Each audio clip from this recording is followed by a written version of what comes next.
ಸ್ನೇಹಿತರೆ, ಇಲ್ಲಿದೆ ನೋಡಿ ಒಂದು ದ್ರಾಕ್ಷಿ ತೋಟ.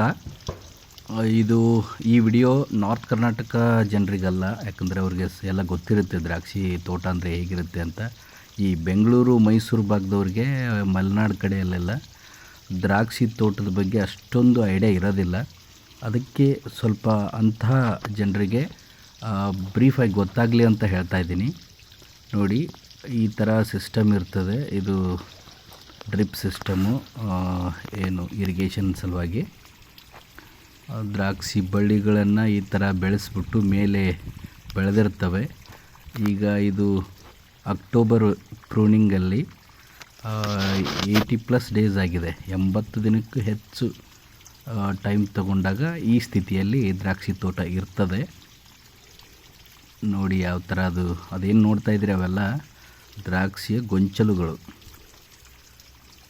ಇದು ದ್ರಾಕ್ಷಿಯಲ್ಲಿ ಮಾಣಿಕ್ ಚಮನ್ ಅಂತ ಒಂದು ತಳಿ. ಇದು ಈ ಥರ ಇದೆ.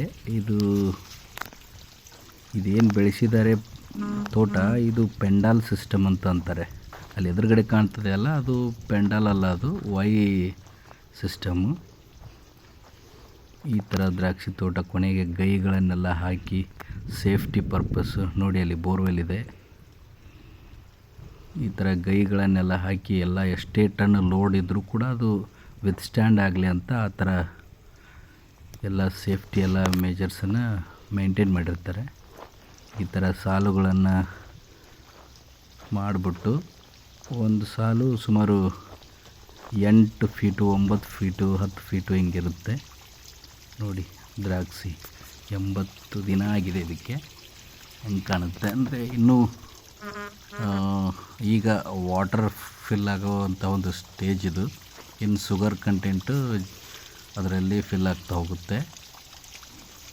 ಇನ್ನು ಇದು ತಿನ್ನೋ ಹಾಗೆ ರೆಡಿ ಆಗಬೇಕು ಅಂದರೆ ಇನ್ನೂ ಒಂದು ಎಷ್ಟು ಅಂದಾಜು ಒಂದು 50 to 60 ಡೇಸ್ ಬೇಕು. ಅಂದರೆ ಒಂದು 2 months ಬೇಕಿನ್ನೂ ಅದು.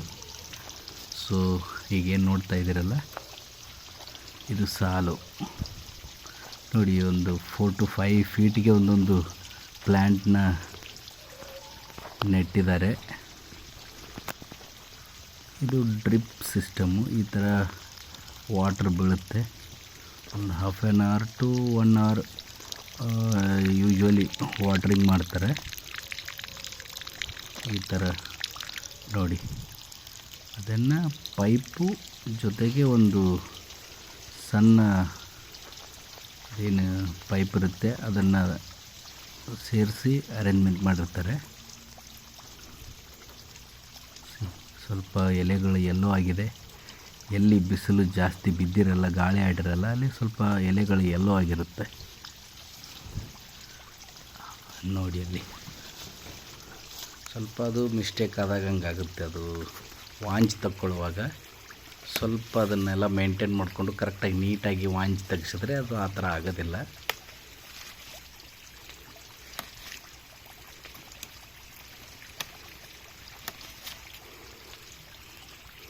ದ್ರಾಕ್ಷಿ ತೋಟದ ಮೇಂಟೆನೆನ್ಸ್ ಅಂತಂದರೆ ಬಹಳ ಶೆಡ್ಯೂಲ್ಡು, ಆಮೇಲೆ ಬಹಳ ಡಿಸಿಪ್ಲೈನ್ಡ್ ಇರ್ತದೆ. ಸ್ವಲ್ಪ ಹೆಚ್ಚು ಕಡಿಮೆ ಆದರೂ ಕೂಡ ಸುಮಾರು ರೋಗಗಳು ಅಟ್ಯಾಕ್ ಆಗ್ತದೆ. ನೋಡಿ, ಅದು ಗೊಂಚಲು ಕಾಳು ಎಷ್ಟು ದಪ್ಪ ಇದೆ, ಸುಮಾರು 1 ಇಂಚು ಉದ್ದ ಇದೆ. ಅದು ಇದೆಲ್ಲ ಗೊಂಚಲುಗಳೇ. ಅದು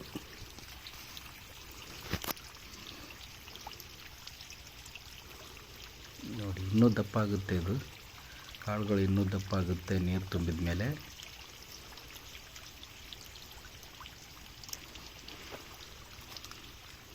ನೋಡಿ ಎಷ್ಟು ಬ್ಯೂಟಿಫುಲ್ ಆಗಿದೆ ಇದು ಗೊಂಚಲು. ಸುಮಾರು ಇದು ನೀರು ತುಂಬಿ ಕಟಾವಿಗೆ ಬಂದಾಗ ಸುಮಾರು 1 kg ಅಷ್ಟು ತೂಕ ಆಗುತ್ತೆ ಅದು.